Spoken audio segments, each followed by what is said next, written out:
Good afternoon, everyone.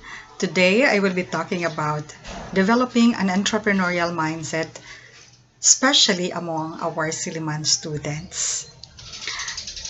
Please don't get me wrong. I am not suggesting that all our students need to be entrepreneurs. What I would like to emphasize is that young people today, regardless of whether they will be working for themselves or for others in the future, they need to have a set of strong entrepreneurial mindset that will enable them to be successful considering our rapidly changing world. But before I will share to you what are this set of entrepreneurial mindset, let me start by quoting a famous cliche which says that there are three kinds of people in this world. One, there are people who make things happen. Two, there are people who watch what happens. And three, there are people who wonder what happened. Now, dear students, who do you think are entrepreneurs? Where do you think you belong? Of course, entrepreneurs belong to the first group. They are the ones responsible for the economic growth of our country. These are the men and women who produce and create goods that benefit the larger community and society. Joseph Schumpeter said that economic growth is initiated by enterprising men and women who produce not necessarily for personal profit, but for a more noble, less selfish reasons. These men and women promote new goods and new methods of production, use new resources and sources of materials, and explore new markets. Okay, now let me share to you in detail who is an entrepreneur, what an entrepreneur does, what is an entrepreneurial mindset. So, back to the question, who is an entrepreneur? An entrepreneur is one or someone who plans, organizes, manages, and assumes the risks of business or enterprise. What does an entrepreneur do? He perceives business opportunity. Like now, what business opportunity or idea can you think of amid this COVID-19 threats where communities are under quarantine? What are the needs and problems of people now? And another one is the entrepreneur takes risk in putting up the business. Actually, there is no 100% guarantee that when an entrepreneur engage in business, there's a guarantee of 100% success. There is always a possibility of failure in running the business. An entrepreneur invests resources, both human and non-human resources. He introduces innovation. Now, we talk about disruptive innovation, where there is an introduction of internet that altered significantly the way business operates. In our current situation under ECQ, can you imagine if there is no internet? How are we? Thank you, Bill Gates. Thank you, Steve Jobs. Thank you, Mark Zuckerberg. And others who make life a little more or a little bit convenient because of internet. So, question. What is an entrepreneurial mindset? An entrepreneurial mindset is a state of mind or mental attitude of entrepreneurs. It is a mind frame of entrepreneurs. It is their way of thinking, reasoning, and acting among entrepreneurs. Individuals with entrepreneurial mindset are often drawn to opportunities, innovation, and new value creation. It is our desire that students can acquire this entrepreneurial mindset, which become their skill set. This include 1. Creativity.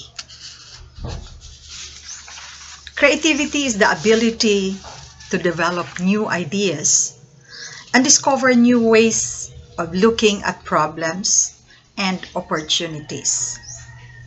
Innovation is made possible because of the creative minds of some people who are able to apply creative solutions to those problems and opportunities in order to enhance people's lives or to enrich society. Another skill is critical thinking. Critical thinking is the ability to think clearly and rationally about what to do or what to believe.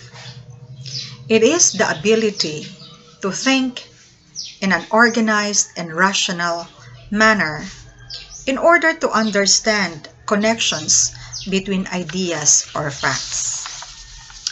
Third is problem-solving skills. It is the ability to handle difficult or unexpected situations in life, whether in business, in the workplace, or personal life. Fourth is communication skills. It refers to the ability to convey information to another effectively and efficiently. I'd like to include in my sharing this afternoon something that Jack Ma mentioned regarding the challenge to change the mindset. According to him, we have to change the way we think from that mindset where machine will do better to a mindset where teaching students to win the machines. The machine will never be able to win the man. Machine have the chips, man have the heart. The challenge to change from competition of knowledge or knowledge-driven to competition of creativity, competition of imagination, a competition of learning, to a competition of imagination, to a competition of learning and independent thinking. A challenge to change the mindset from knowledge-driven to wisdom-driven.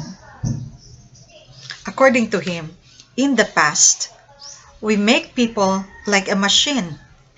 In the coming years, machines will look like people, like the presence of artificial intelligence or the AI. Now, even our young students need to develop this entrepreneurial mindset at a young age to be prepared of the future ahead. Students must learn to be flexible, adaptive to change, perceive opportunities, and focus on growing, improving, and developing. You might ask the question like, can entrepreneurial mindset be developed and nurtured? Yes, a big yes. This mindset helps students discover their passion, desire, talents, and interests. This can help them discover that they can make this world a better place. Dalai Lama has pointed out that each human being has the potential to change, to transform one's own attitude no matter how difficult the situation.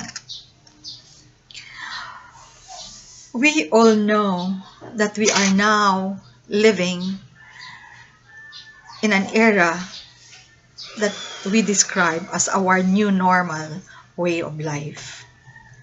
The challenge is real, not only for us adults, but even so among our students. So let us help our students develop an entrepreneurial mindset and help them use their special talents and abilities to put their mark in the world. In closing, allow me to close my talk this afternoon with a quote by John Shedd, which says, "A ship in the harbor is safe, but that is not what ships are built for." Students, friends, and all people out there on a journey through life, as you set out on a new adventure, do not be afraid to take risks, to leave your comfort zone, to try something new. Develop in you the necessary attitude, competencies, and life skills, so you will be able to conquer life's threats. Have an entrepreneurial mindset, even if you will not pursue any business venture in the future. This will set you apart from the rest of humanity. You may encounter rough seas, storms, pirates, and other dangers along the way. Plan your trip, see to it that you have your compass with you, and with wisdom and determination, you can reach your destination. Enjoy your journey. Happy sailing, good afternoon, and God bless.